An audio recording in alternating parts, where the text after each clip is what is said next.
Greetings, wealth makers. Really great to be with you again this Thursday, and hope that a lot more of you than just me and Abdullah are going to benefit from the wisdom of Eric Worre, obviously very experienced man in network marketing.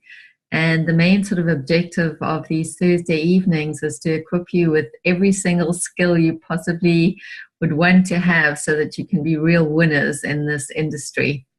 Because as Eric Worre says, it's not perfect, but it's definitely better than any other business model out there. So let's hear from the man himself. I'm going to share my screen with you and launch right into hearing from him. Once you've identified your prospects, the next skill is learning how to properly invite them to find out more about your product or opportunity. This is by far the most critical skill to develop. I call it the gateway skill for network marketing. If you aren't successful in getting anybody to take a look, then we can guess what your future will look like in MLM. Most people think you must start off with a great reputation and have a lot of influence with others for them to take a look at your opportunity. It's just not true. When I first started in 1988, I had no reputation and no influence. I barely escaped high school, attended one semester of community college before dropping out, and had a total of 18 jobs, all before the age of 23. Do you think I had a lot of respect in the community? I had zero. And since I was a $5 to $10 an hour person, all of my friends were the same, so they weren't much help. Most of them were still living with their parents. But I was desperate, and I was scrappy. In the beginning, I made up in numbers what I lacked in skill. I called everyone I knew, and I gave them my pitch. A few of them joined. Most didn't. I placed ads in the local newspaper.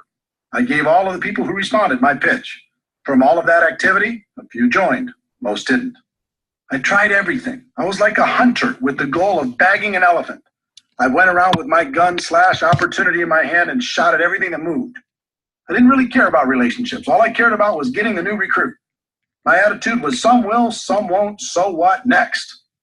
But because I was a hunter, everyone around me felt hunted. And they started to avoid me, and it wasn't fun. Even worse, the people I did get to join my business tried to do the same thing I was doing, failed, and then quit. After 3 or 4 years of frustration, I came to my defining moment and started studying successful people in MLM to see what they did. What I found surprised me. They weren't hunters. They were more like farmers. They built relationships. They built friendships. They learned how to build trust with the people they met and were able to skillfully transfer the belief they had about their products and opportunity. Their goal wasn't to immediately recruit their prospects. Their initial objective was to educate their prospects on what they had to offer, and then let those prospects decide if it was something they wanted to do. This was a huge switch in strategy for me, and I began to look at things differently. I put myself in the prospect's shoes and thought about what would be attractive to me, and alternatively, what would cause me to put up my defenses. I realized why the pros had such great results. Instead of acting like sharks, they were more like coaches or consultants. They built relationships and then offered common sense solutions to people's problems. Who wouldn't like that? The other thing I noticed with the professionals is they didn't pitch their product or opportunity. Instead, when the timing was appropriate, they just invited people to do one of two things based upon the individual prospect situation. The first thing they did was invite people to attend some sort of event, such as a one-on-one or two-on-one meeting with another member of their team, or a 3-way phone call conversation, a small group presentation in their home, an online webinar, a local hotel meeting, or some larger company event or convention. Professionals understand that personal interaction is a critical component when it comes to building trust and transferring belief, so they try to connect people as much as possible. The second thing they did was invite people to review some sort of tool. I'm a big believer in using tools to help educate a prospect. Tools take many forms. There are CDs, DVDs, magazines, brochures, websites, and online presentations. With some companies, you can even let people sample the product and treat that as a tool. There's no question that technology continues to evolve, offering more and more convenient ways to help educate prospects. But I have to interject a personal opinion based upon experience. While technology allows us to get people quality information quickly, there's nothing like a physical tool. In a world of bits and bytes and in a network marketing world where it's important to build trust, a physical tool makes it real. Of the two methods used to help educate the prospect, events are the most effective. There are lots of reasons. There's a physical interaction from meeting with people, and that helps build trust. There's the important element of social proof. It's valuable for the prospect to see that there's other people actively involved and find out what those people are like. There's education on the product and the financial opportunity. They get to see firsthand the kind of support that's involved, and they realize they won't have to do everything by themselves. In most cases, there's an excitement and an urgency at these events, and they get to hear stories of how things are going for other people. Those are some of the benefits. The only downside to events is they can be difficult to schedule and confirm, especially for a brand new person. If you don't have the skills, it's fairly common to invite 20 people and have 1 or 2 show up, and that can be very discouraging.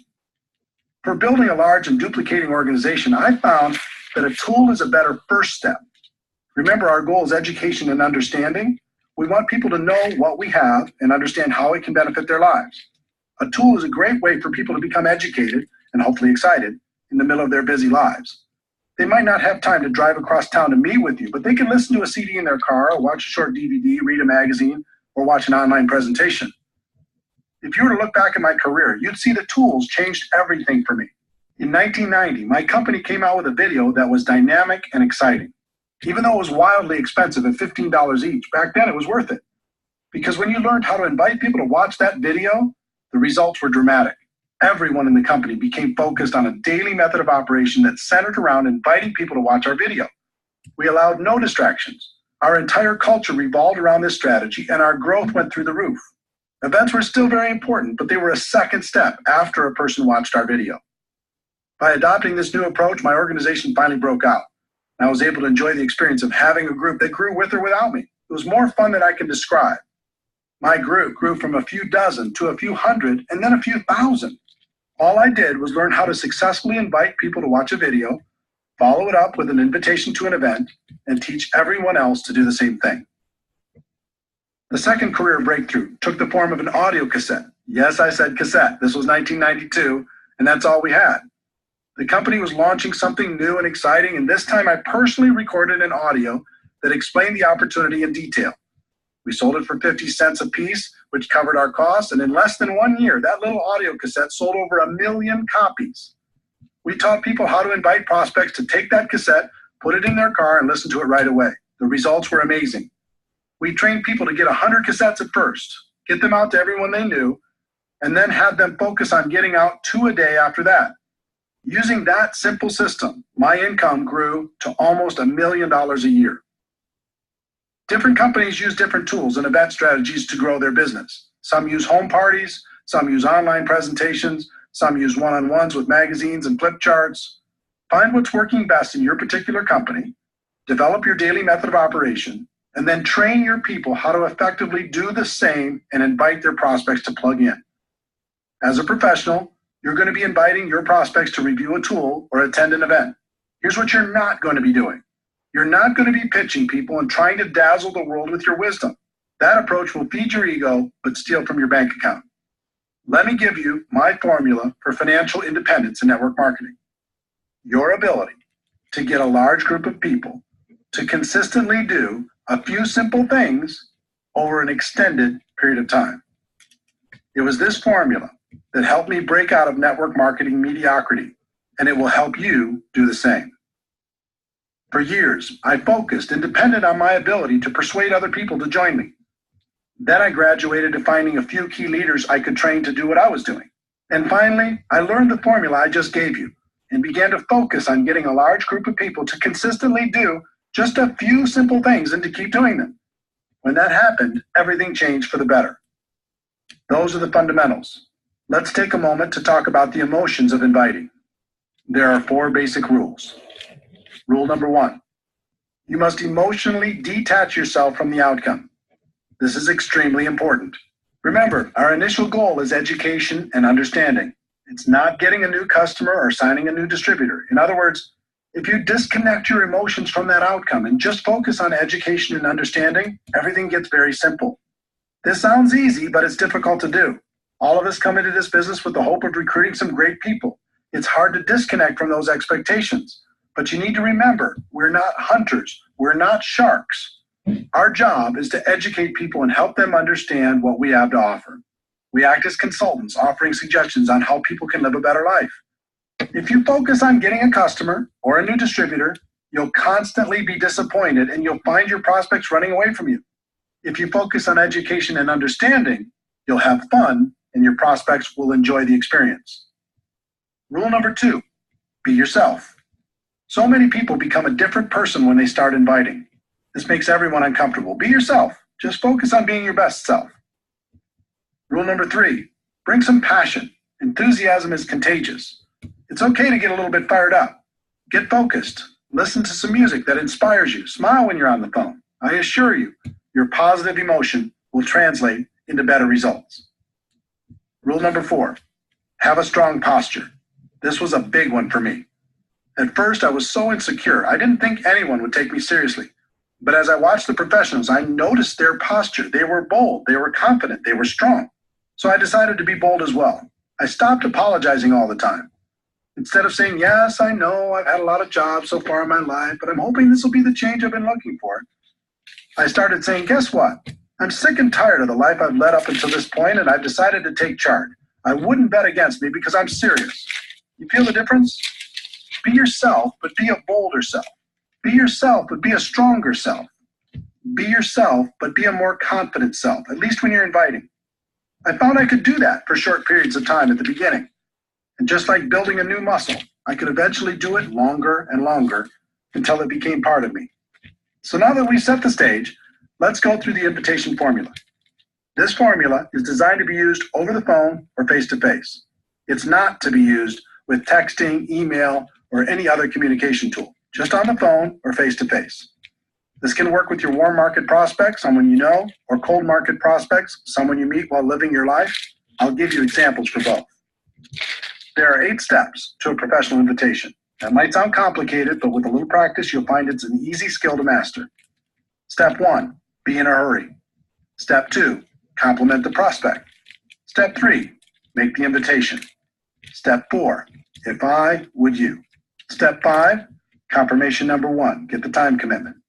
Step 6, confirmation number 2, confirm the time commitment. Step 7, confirmation number 3, schedule the next call. And step 8, get off the phone.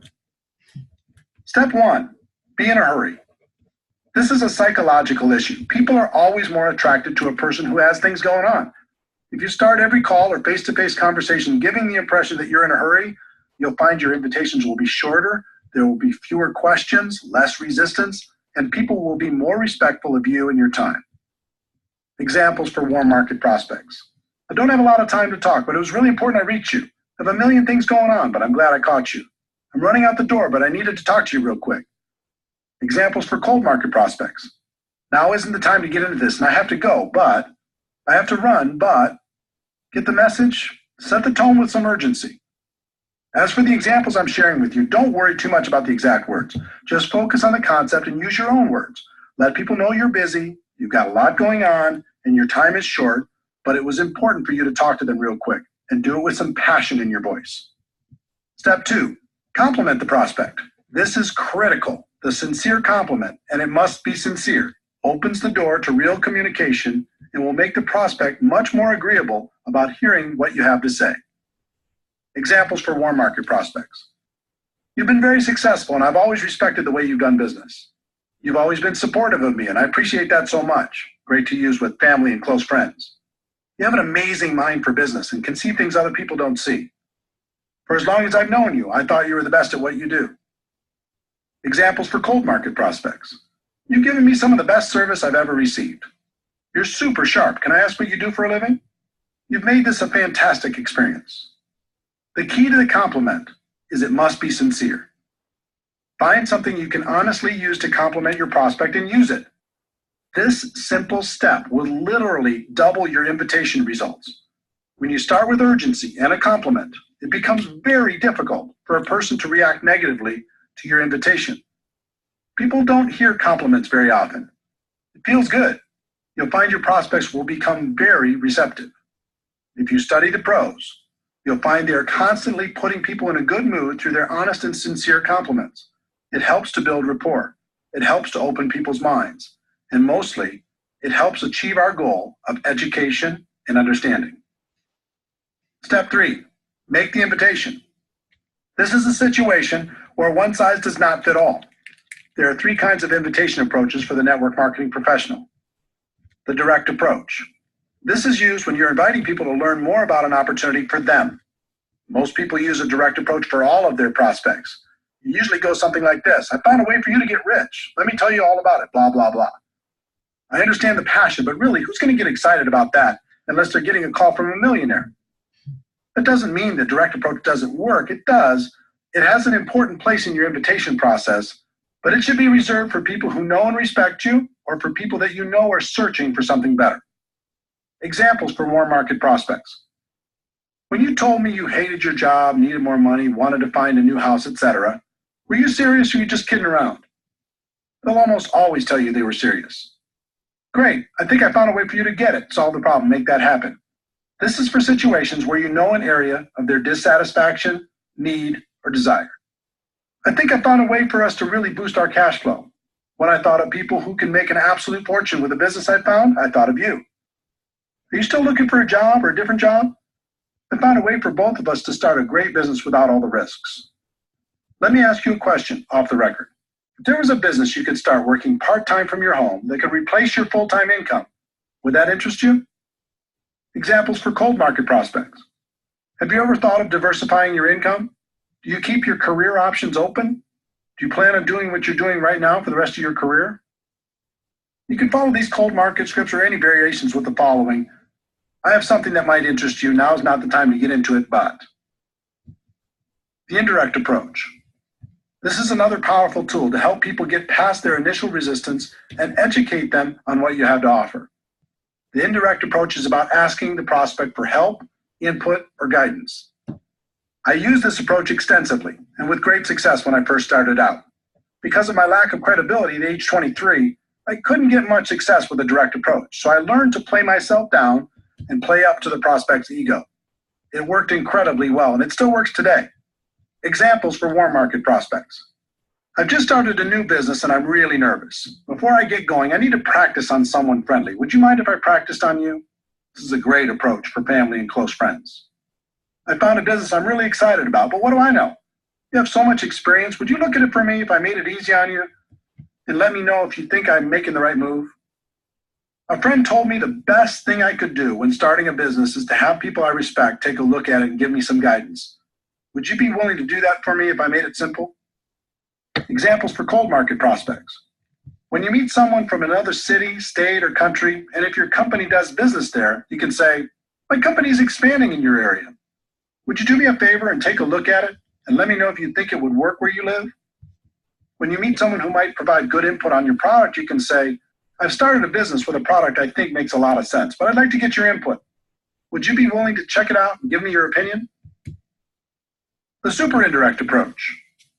The third approach is the super indirect approach. This approach is incredibly powerful because it works on a number of psychological levels. In this approach, you tell prospects they aren't a prospect, and you're just interested in finding out if they know someone else who might benefit from your business. It's very effective. Examples for warm market prospects. The business I'm in clearly isn't for you, but I wanted to ask, who do you know that's ambitious, money motivated, and would be excited about the idea of adding more cash flow to their lives? Who do you know that might be looking for a strong business they can run from their home? Who do you know that's hit a wall with their business and might be looking for a way to diversify their income? I'm working with a company that's expanding in this area, and I'm looking for some sharp people that might be interested in some additional cash flow. Do you know anyone who might fit that description? In most cases, they're going to ask you for more information before they give you any names. Behind that request will be curiosity and intrigue, thinking this might be for them, but they're not going to admit that to you yet. When they ask for more information, you can respond with, that makes sense. You'll want to know more about it before you refer some of your contacts. Then you could just move to step 4. Examples for cold market prospects. Cold market is exactly the same as warm market for the super indirect approach. Just use the warm market scripts or any variation that's comfortable for you. Step 4. If I, would you? This question has been my secret weapon for a very long time. It is by far the most powerful phrase I've come across in building a large and successful network marketing business. If I gave you a DVD, would you watch it? If I gave you a CD, would you listen to it? If I gave you a magazine or some other printed material, would you read it? If I gave you a link to a website with a complete presentation, would you check it out? If I invited you to a special invitation-only webinar, would you attend? If I invited you to a special invitation-only conference call, would you listen in? This question is so powerful, and for a number of reasons. First, it's reciprocal. You're saying you'll do something if they'll do something. As human beings, we're hardwired to respond positively to these types of situations. Second, it puts you in a place of power. You're in control. You're not begging. You're not asking for favors. You're simply offering a value exchange. And third, it implies that you have something of value to offer. You're saying that you will do something, but not unless the other person will do something in exchange. When you value what you have, people will respect you. When I first started, I didn't know about this magical question. I just said things like, I really, really, really want you to watch my video, try my product, listen to the CD, etc. You can imagine the results. The whole psychology of it is weak. If you use if I would you, you're having a business conversation. If you use I really, really, really want you, now you sound desperate, and a desperate distributor is not attractive. If you've used this approach, you already know what I'm talking about. If I would you gets results. It gets people to say yes. It helps prospects see what we have in a different light. Remember, our goal is education and understanding. If I would you helps us achieve that goal. If you started the call with urgency, complimented the prospect, made the invitation, and asked if I would you, their answer will be yes almost 100% of the time, and you can just go to step 5. If they ask for more information first, just respond with, I understand you want more information, but everything you're looking for is on the CD, DVD, printed piece, link, etc. The fastest way for you to really understand what I'm talking about will be for you to review that material. So if I gave it to you, would you review it? If they say no, then thank them for their time and move on. Also, review steps 1 through 3 to see where you might have done better, but do not give your material to them. So you've gone through the first 4 steps and the person said yes, success. They've agreed to review your tool. Does that mean they'll follow through? Nope. In fact, only about 5% of your prospects will do what they said they would do if you just use the first 4 steps, and 5% is not a good number. To get closer to 80%, you need to complete the invitation process professionally. Step 5, confirmation number 1, get the time commitment. You've asked if I would you, and they've said yes. The next step is to get a time commitment. When do you think you could watch the DVD for sure? When do you think you could listen to the CD for sure? When do you think you could read the magazine for sure? When do you think you could watch the link for sure? Don't suggest a time for them. That's another mistake I made early on in my career. Just ask the question and wait for them to respond. This question makes them think about their schedule and their commitments, find a place to review your tool, and communicate that back to you. In other words, it makes it real. When you first asked if I would you and they said yes, it was someday. When you get the time commitment, it starts to be real. The only thing that matters is that they give you a time. It doesn't matter what that time is. Let them think about their schedule and tell you when they will have reviewed the materials for sure. About 90% of the time, they'll give you an answer. The other 10% of the time, they'll be vague, saying something like, I'll try to do it sometime. If they do that, then tell them, I don't want to waste your time or mine. Why don't we just lock in a time when you'll have seen it for sure? Remember, they've already said they'll review it in step 4. This is just confirming the time. The key to all of this is that they've now said yes twice. The first time when they answered if I would you, and the second time when you received a time commitment from them. So now you can give them the tool, right? Wrong. You're not done yet. The professionals take a few more seconds to complete a couple more steps before they're finished. Step 6, confirmation number 2, confirm the time commitment. If they tell you they'll watch the DVD by Tuesday night, your response should be something like, so if I call you Wednesday morning, you'll have seen it for sure, right? If they say they'll listen to the CD by Thursday morning, your response should be, so if I called you sometime later in the day on Thursday, you'll have listened to it for sure, right? If they say they'll watch the link by July 1st, your response should be, so if I call you on July 2nd, you'll have looked at it for sure, right? They will either naturally say yes, or they will adjust the time slightly. In any case, the significance of step 6 is now they've confirmed 3 times, and they are much more likely to follow through. And the key is, this isn't an appointment you've set. It's an appointment they've set. They said they'd review the materials. They would do it by a specific time. And if you called them after that, they would have reviewed the materials. You've asked the questions, their answers made the appointment.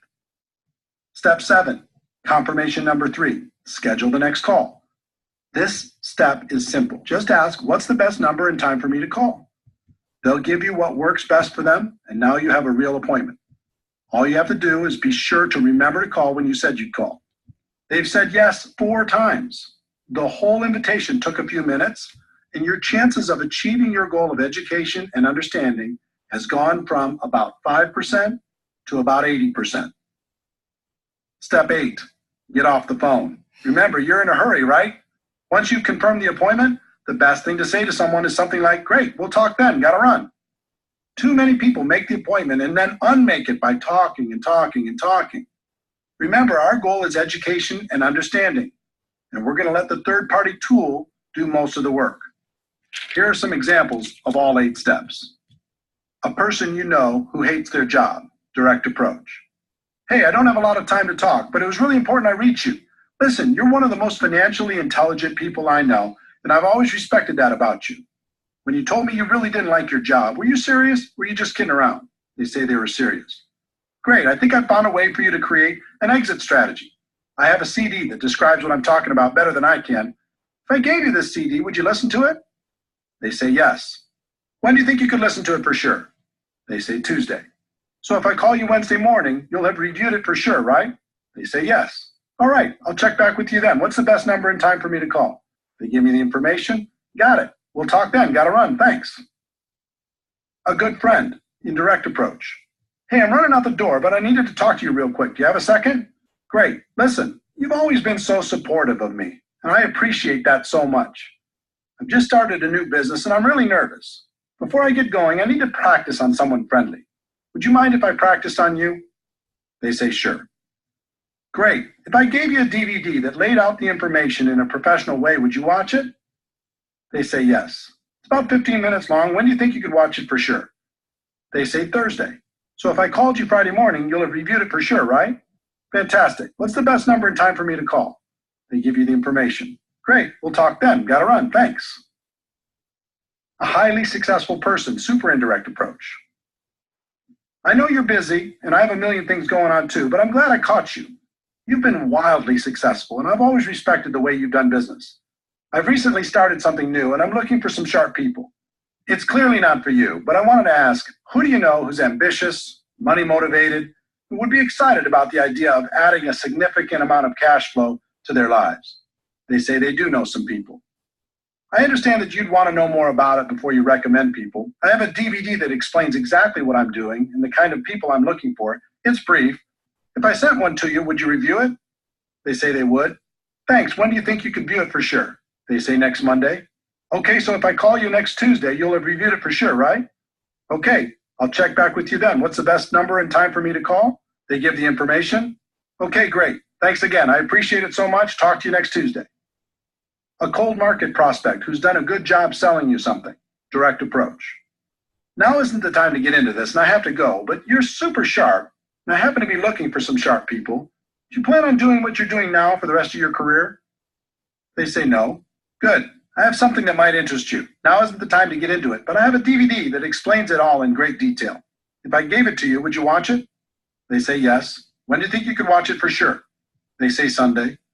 So if I called you Monday, you'll have reviewed it for sure, right? They say yes. All right, I'll check back with you then. What's the best number and time for me to call? They give you their information. Okay, here it is. Thanks again for the excellent service, and I'll talk to you soon. Are you feeling the flow of how this works? Obviously, there are many possible variations for different kinds of prospects, but I hope these examples help you understand how everything comes together. In terms of script, it's best if you get the basic concepts down and don't focus too hard on the exact script.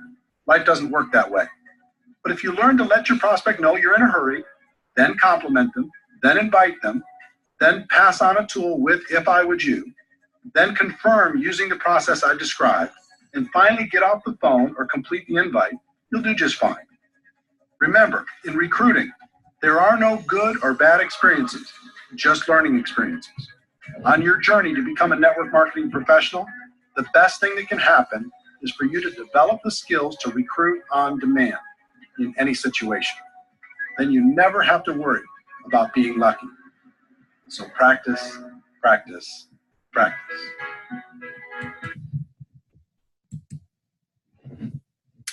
Hi, Abdullah. Hi, everybody. So we definitely had a lot of information from Eric Worre. That's very useful. I think the first thing he highlighted was we need to build relationships, and we need to be offering people value, and we need to know what they need, so that when we share information with them, it's something that is an answer to a problem that they have. And then he went through 4 of the emotions that we have when we're inviting. So it's very important to detach from the outcome, not to take it personally if they don't want to have a look at what it is that you have to offer them. Be yourself, be your best self, your bold self. And when you invite, do it with enthusiasm, with passion, and have a strong posture, and that comes out of being fed up with not succeeding. And a strong posture that comes out about having a vision, I think, of your future self more than what you think of yourself right now. And then he goes through 8 steps that he obviously gives us a lot of examples too, but 8 steps about inviting. So be in a hurry, offer your prospect a sincere compliment, invite them to take a look at our tool is username.mylifestylegalaxy.com, which leads us to 5 videos that really does explain something about cryptocurrencies, Bitcoin in particular, and about our company and about mining. And then get some affirmations that they actually are going to have a look at the information you're sharing with them. So the first affirmation is secure the time. Okay, so, oh, great, you're going to have a look at this. When do you think you'd manage to find a time to do that in your busy life? They'd say a time, then you'd say, okay, cool. Can I phone you the next day within 24 hours, 48 hours of the time that they've set up that they'd watch it? So then you would call them, and that would be, you would say to them, okay, so if I can phone you, if they said they were going to watch it Wednesday, if I phone you Thursday, is that okay? Again, they'll say yes, and then you'll say, great, what number and time on Thursday would really work best for you? They'd once again be committing themselves to a 3rd time. And then get off the phone. Don't hang around and answer any questions. And if they do want to know what it is that's on the video, or what it is it's all about, just tell them, the link that you've given them is going to give them all the information best that they can. So, Abdullah, thanks so much for spending this time with me. I'm just going to unmute you. Did you find that was of value? Yes, definitely. It made me more wiser of how to approach going forward. Okay. Prospect. I definitely learned from that. Okay, awesome. Well, I'm glad. I think that hopefully a lot of people are going to watch this video and watch it and practice so that this muscle of inviting that we are exercising becomes second nature to us. So I hope you have a really great rest of your evening, and thank you so much for your spending this time with me and Eric Worre. No problem at all. Thank you. Lovely to meet you, Abdullah. Okay, take care. Thank you. Bye.